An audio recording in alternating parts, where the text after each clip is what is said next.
Hey everyone, and welcome back to The Explainer.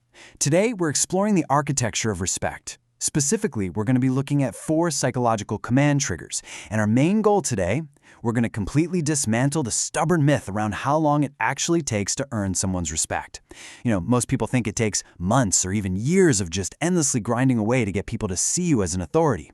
But as you'll see, psychology tells a wildly different story. So let me ask you something. And I want you to be really honest with yourself here.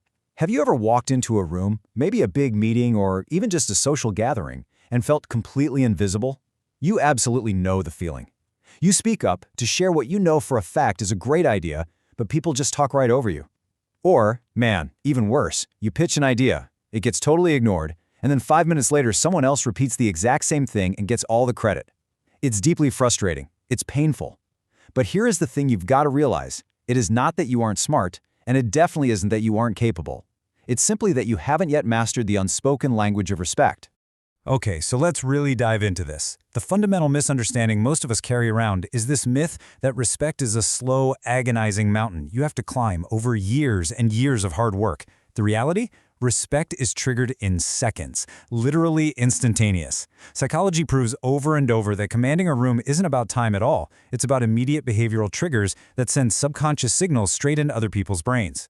So here is our roadmap for today's explainer. We're covering number 1, the strategic pause, 2, the Pratfall Effect, 3, the command voice, 4, the Law of Scarcity, and we'll wrap it all up with 5, mastering quiet confidence.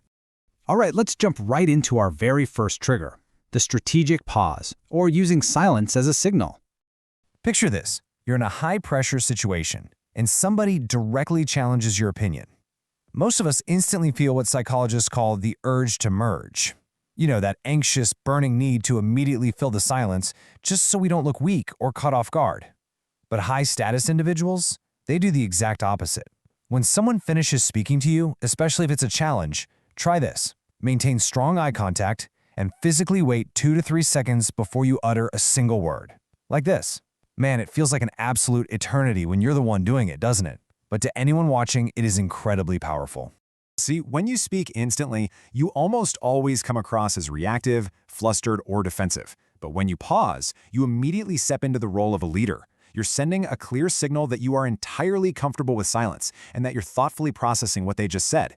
By just waiting those 2 to 3 seconds, you take control of the tempo of the entire conversation, and the person who controls the tempo naturally commands the room. It adds this immense weight and authority to whatever response you eventually give. Okay, moving right along to our second trigger, the Pratfall Effect. This one is all about controlled vulnerability.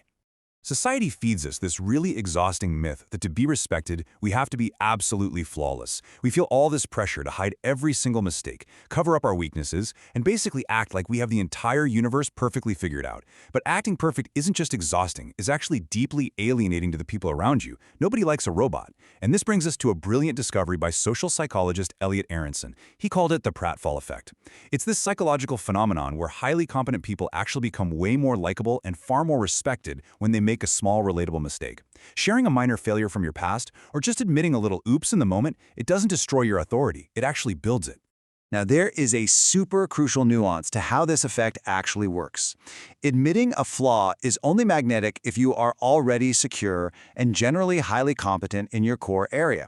Think about it like this. If you're known as a top performer at your job, but you laugh and admit you are absolutely terrible at making the office coffee, it humanizes you. It signals that you're so secure in your own worth that a minor flaw doesn't threaten your ego at all.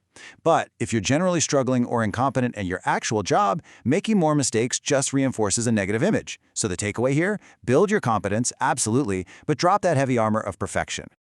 Next up, let's look at our third trigger, the command voice, and specifically, eliminating uptalk.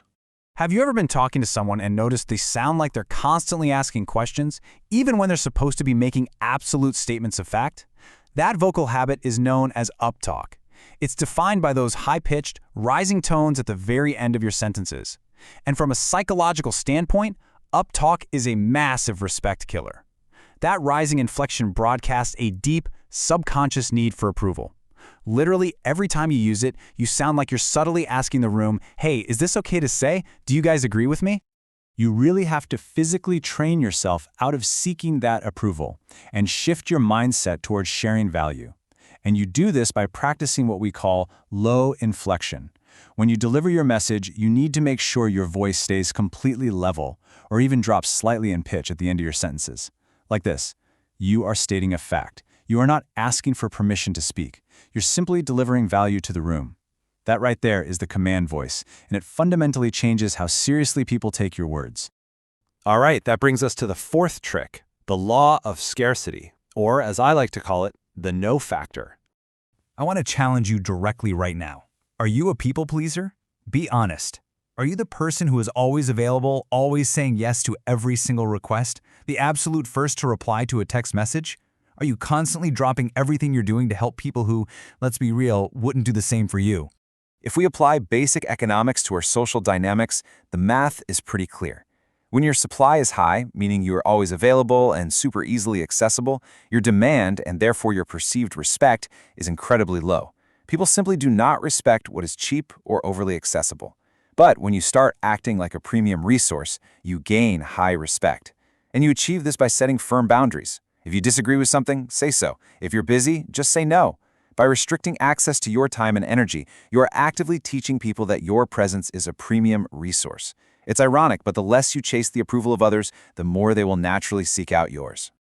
So, bringing it all together, we arrive at our final section, mastering quiet confidence, and what your next step should be. At the end of the day, earning respect is absolutely not about being loud, it's not about being hyper-reactive, and it is certainly not about acting like a bully just to dominate a room. True respect, that's about quiet confidence. It is entirely about understanding and controlling those subtle, hidden signals our brains are constantly sending to one another. Whether it's having the nerve to pause for 2 seconds, dropping your vocal inflection, confidently owning a small mistake, or simply being willing to say no, mastering these 4 triggers will fundamentally and permanently change how the world perceives you.